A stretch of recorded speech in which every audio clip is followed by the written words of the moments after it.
Thanks for joining us on Expert Talks by Kalkine TV. I'm Sage.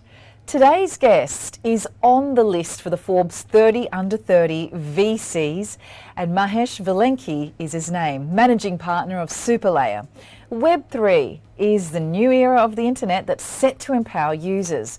$4 billion was invested in blockchain gaming in 2021, with $7 billion already reached for 2022.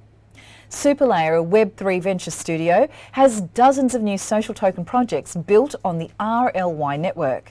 So here to tell us more about engage to earn, play to earn, and how social-powered blockchain could onboard millions of users to Web3 is Mahesh Vellanki, Managing Partner of SuperLayer. Welcome to the show, Mahesh. Hey Sage, thanks for having me. Excited to be here. Thank you, and congratulations on your recent $25 million funding from Polygon. I appreciate that. Yeah, thank you so much. So they're joining the ranks of an already star-studded suite of investors, including Gary Vee, Mark Andreessen, and even Paris Hilton. So you're definitely mixing in the right circles. It's a fun group, and we're excited to have all these folks involved. Wow. So can we start with asking you a little bit about SuperLayer's focus in Web3? Will it be blockchain play-to-earn games mainly? So it's actually going to be a mix of things. I can start a little bit with what SuperLayer does. So really what SuperLayer is, it's a venture studio co-founding premium Web3 projects. But what do I mean by premium? And what I mean by that is what we're really bringing together like a unique depth of experience co-founding previously successful crypto projects, in addition to a team of specialists that we've brought on together across, to focus on blockchain tech, 0 to 1 startup methodology, token economics, go-to-market, partnerships, compliance, and a whole bunch more. And so we pull all this together into the studio that we call SuperLayer, and we try to, we're trying to build the next blue chip consumer internet Web3 projects. And so games is certainly one of the more interesting categories always, within the consumer internet sphere broadly. And so blockchain gaming is definitely a, core to some of the incubations that we have. And I could talk a little bit more about that, but yes, we're very excited about the future of Web3 games. And SuperLayer is excited to invest and build in this area. Thanks, Mahesh, for sounding that out for us. I mean, there's a lot of innovation going on in the territory you're working in, so it's exciting to see what's going to happen. And according to DAP Radar, $748 million was raised by Metaverse and Web3 companies since August. That's a 135% increase from the previous month alone. So even in the depth of the bear market, there seems to be a lot of interest in your space. What's the Metaverse, basically, and how does gaming fit in it? And how will it differ from gaming today? It's a great question, and I get that question a lot about what is the metaverse and what does it even mean, right? And I think there's different viewpoints on this. For me, I think there's a spectrum out there. There's folks who view the metaverse as this kind of sci-fi, Ready Player One-esque immersive augmented reality or virtual reality type experience. And while I think that will happen in the future, at some point, I think there's another camp that views that as a little bit of metaverse is a little bit of a marketing term, and that we're already in the metaverse, just based on the time we spend online increasingly in apps as opposed to in real life. And so while these two camps may converge at some point, and you do have big companies like Facebook pushing what's possible with VR, with new hardware, experiences like social spaces. Other big tech companies are heading towards AR. But if you look at the metaverse as a function of time spent online, then a game like Fortnite today, which is consuming a huge amount of people's time, could indicate that we're already in the metaverse. And so gaming fits in because it's always been one of the, internet categories that's driven the most, engagement and eyeballs, and will continue to do so as technology progresses. And I think crypto in particular is exciting, and blockchain gaming, because it's really just about making these digital economies more real economies with real assets, so that the digital world becomes even more important for a set of people relative to the physical world.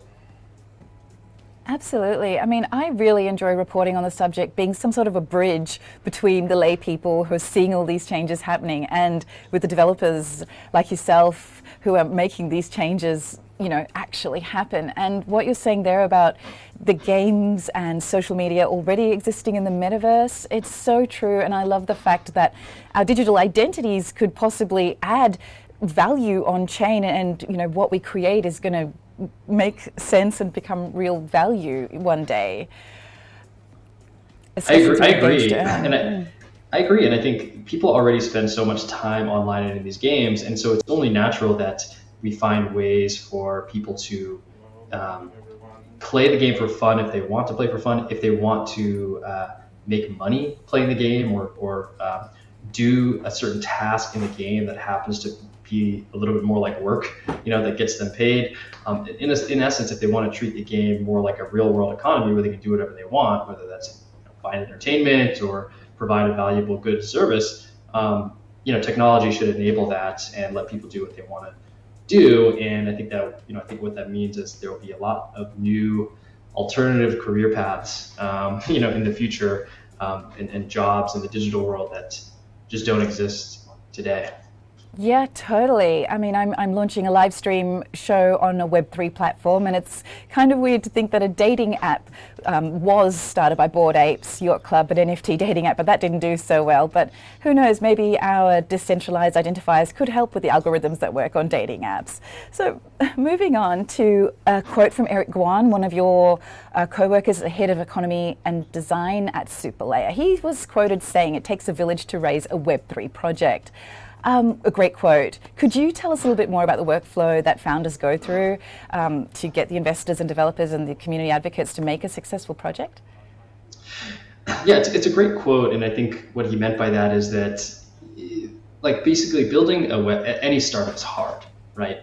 And it's even harder when you're operating at the bleeding edge of technology, whether that's AI or self-driving cars or whatever it is, and certainly crypto. And so when you think about building crypto, you really need to bring together a really complex set of things to market, which include things like technology choices, which blockchain ecosystem are you building on, which protocols and tools are you using, what's the actual product that you're designing, which is already hard enough, for most startups. What are you building and for whom? What problem are you trying to solve, or net new experience are you trying to create? And then there's the whole economic design. Now we've got fungible tokens, NFTs, on-chain transactions. How do these interface with the particular product that you're building? To add a little bit more complexity. And then if there is a concept of a liquid token, what's your strategy around token liquidity?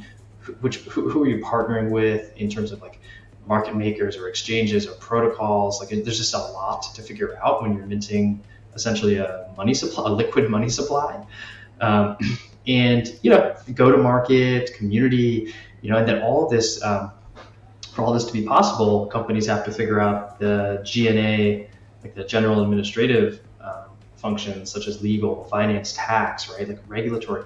How do you, what is your strategy around all these things? Whether you're a centralized entity or a permissionless decentralized protocol, all setting of this up determines how you think about the back office of your company as well. So it's just a lot of different things that requires a lot of different expertise, and there's no playbooks for any of this. There will be one day. There's no playbooks for any of this yet. It's all being figured out, and so that's where to plug SuperLayer a little bit. That's what we're trying to solve for, right? We're trying to bring as much expertise as possible that's available in the market right now to give us the best shot at creating what we believe are the next blue chip projects.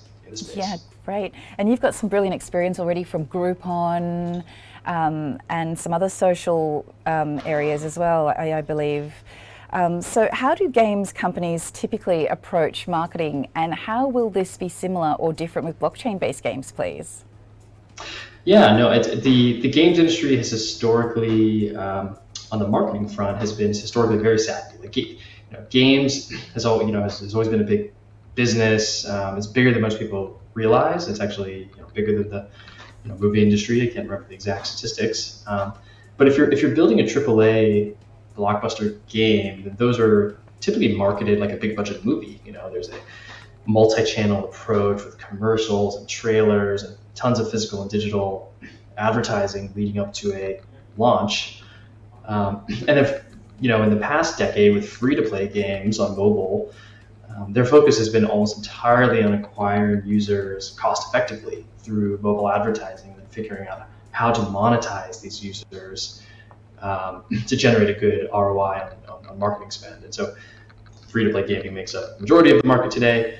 But even that's gotten much harder over time due to the changing app store rules and increased competition and increased cost to acquire users. And so I think in Web3 gaming, there's a lot of opportunity, there's a lot of excitement to find tools and technologies that can be used to make better games, right? And I think the industry is still figuring out a lot of the things on the marketing front, like who are these users with these wallets? Like, what are they worth from a revenue or LTV perspective?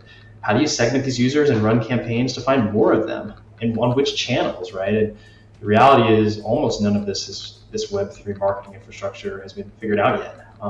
It's not in place yet, and so it'll just take some time. But once we figure this out, and we can calculate what a user is worth, blockchain games will then be able to effectively acquire users, and you'll probably see a huge wave of venture capital coming into the space at that time, and fueling the growth of many different types of blockchain game projects. So that's a little bit of kind of my view on marketing in games and where we've been and where we're headed. Thank you, Mahesh. That's so interesting, because I think a lot of that data has not really been readily available about who's using the wallet. It's a great point that you raised there. So what do big companies like SuperLayer look for in employees? How do game designers, devs and other tech professionals get hired by a great company like yours? Sure. And yeah, SuperLayer is, I wouldn't say we're a big company, but we're certainly, we've got a great team of about 20 folks. But I think, any project in Web3, big or small, the first thing I look for is, that I recommend is looking for somebody with any existing Web3 experience at relevant projects. And this is, of course, very hard to find as a small, it's a small group of people right now, but if you can find somebody with relevant experience in crypto, that's fantastic. If the candidate has no Web3 experience, it's just looking for somebody who has a really strong curiosity and personal passion, and ideally an active user or participant in many different crypto communities already. I think that's the next best thing. And then, I think it's just crypto just moves even faster than the regular technology industry. And so it's just important to be able to learn incredibly quickly by looking around in the market, just understanding what other projects are doing and what makes them interesting and where things are headed. And then, beyond that, everything we look for is role specific. Can they do the job, and do they have the skills required for the particular role that they're interviewing for? Thank you so much for your insights, Mahesh. I suppose the open nature of blockchain projects allows for a lot of creativity and innovation, so I guess that's what you'll be looking for as well, people who know where to source that info and do what they know how to do with it. Absolutely. It's a wild, wild west, out there sometimes, and so finding folks who are really scrappy and can just figure things out is always a plus. Great. Well, thank you so much for your time. I found that so valuable. Really appreciate you joining Expert Talks today. Pleasure being here. Thank you so much. Take care. So if you just joined us, we had a very interesting, informative discussion with Mahesh Vellanki. He's the managing partner of SuperLayer. If you missed any part of that or want to watch it again, it'll be available on Kalkine Media's YouTube channel. Keep watching for more live Expert Talks and market insights. Till the next episode, stay apprised and invest wise with Kalkine Media.